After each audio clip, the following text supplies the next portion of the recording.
அதுல என்னோட பங்கீடு இருக்குன்னும் போது எனக்கு ரொம்ப சந்தோஷமா இருக்கு. அது ஒரு நல்ல கட்சிக்கு ஓட்டு போட்டிருக்கேன் அப்படின்னும் போது விழுப்புரம் மாவட்டத்துல எங்க ஊர்ல ஓட்டு போட்டிருக்கேன், அதோட ரொம்ப ரொம்ப சந்தோஷம். எனக்கு தடவை போடும்போது கொஞ்சம் தயக்கமா இருந்துச்சு. ஆனா உள்ள போய் என்ன அப்பா எல்லாம் போட்டுட்டு நல்லா ஹாப்பியா வந்தாங்க. அது வரைக்கும் ரொம்ப சந்தோஷம். ஒரு நல்ல பிரதமரை தேர்ந்தெடுக்க போறன்ற மகிழ்ச்சி கண்டிப்பா எல்லா இடத்துலயும் சொல்றதுதான். நான் ஒரு ஸ்டூடெண்ட், நான் ஒரு மாணவி, நான் என் மேற்படிப்பு தான் பாக்குறேன். அந்த அளவுக்கு இன்னும் முன்னிலையே நான் யோசிக்கல அரசியலுக்கு வருவேன் இல்லையா, அந்த அளவுக்கு எனக்கு ஐடியா இல்லை.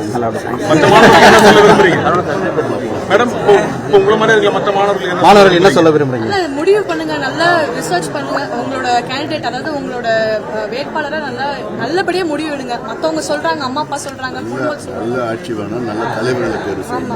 அதுக்காகவே நல்ல முடிவு எடுங்க, யோசிச்சு முடிவு எடுங்க. ஏன்னா அடுத்த 5 வருஷம் நம்ம இங்க இருக்க போறோம். நம்மளோட முடிவு, நம்மளோட தலையெழுத்தை நம்மளால தான் மாற்ற முடியும். அதனால நல்லபடியா அரசியல் எப்படி இருக்குன்னு பாக்குறீங்க மேடம்?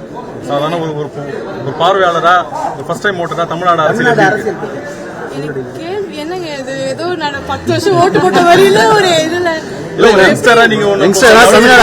அரசியல் எப்படி இருக்குன்னு பாக்குறேன். நிறைய மாற்றங்கள், அவர் சொன்ன மாதிரி மாற்றங்கள் நிறைய வேணும். யங்ஸ்டரா இன்னும் இப்ப இருக்கிற தலைமுறை, எனக்கு அடுத்து வர தலைமுறைகள் நாங்க தான் பெரியவங்க இருக்க போறது கிடையாது. எதிர்பார்ப்புலாம் என்ன, எப்படி இருக்கணும் தமிழ்நாடு? எப்படி இருக்கணும் தமிழ்நாடு? இல்லைங்க, நிறைய மாற்றங்கள் வேணும். ஏன்னா இப்போ என்ன சொல்றது, அது டெஃபினட்டா கல்வி, வேலை வாய்ப்பு எல்லாமே வேணும். ஏன்னா இப்ப இருக்கிறது பத்தாதுங்க. இப்ப இருக்கு, அதாவது உலக சொசைட்டி ரொம்ப முன்னிலையா போயிட்டு இருக்கு. நம்ம டெஃபினட்டா மாற்றங்கள் வேணும். நான் படிக்கிற சமூக அறிவியல்ல இதுதான் சொல்றாங்க, சொசைட்டி இஸ் டைனாமிக் அப்படின்றாங்க. மாற்றங்கள் வந்துட்டே இருக்கும், ஆனா நல்ல மாற்றங்களா வந்துட்டே இருக்கணும். அதுதான் நாங்க வேண்டோம். அதனால இந்த தேர்தல் கண்டிப்பா அது ஒரு மாற்றத்தை கொண்டு வரும் நாங்க எதிர்பார்க்கிறோம். எனக்கு அதுதான் வேண்டுதல், எனக்கு அதான் விரும்புறேன். நீங்க ஓட்டு போட மாதிரி எல்லாரும் ஓட்டு போடணும் ஒரு கண்டிப்பா எல்லாருமே தாராளமா ஓட்டு போடுங்க. அப்ப ஏன்னா ஓட்டு போடாம கம்ப்ளைண்ட் பண்றது என்ன சொல்றது, அது ஒரு சரியான விஷயம் கிடையாது.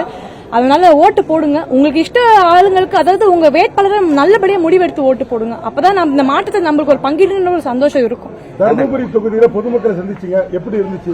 ரொம்ப ரொம்ப சந்தோஷமா இருந்துச்சு எனக்கு. ஒரு இடத்துலயுமே யாருமே மூஞ்சி தூக்கிட்டோ, மாற்றுக் கட்சி ஆளுங்களோட யாருமே மூஞ்சி தூக்கிட்டுலாம் போல. கண்டிப்பா எங்களால முடிஞ்சதை நாங்க செய்யறோம்னு ஒரு நல்ல அன்பா வரவேற்றாங்க. அது வரைக்கும் ரொம்ப சந்தோஷம். ரொம்ப நன்றி. செய்திகளை உடனுக்குடனும் துல்லியமாகவும் தெரிந்து கொள்ள சப்ஸ்கிரைப் பண்ணுங்க.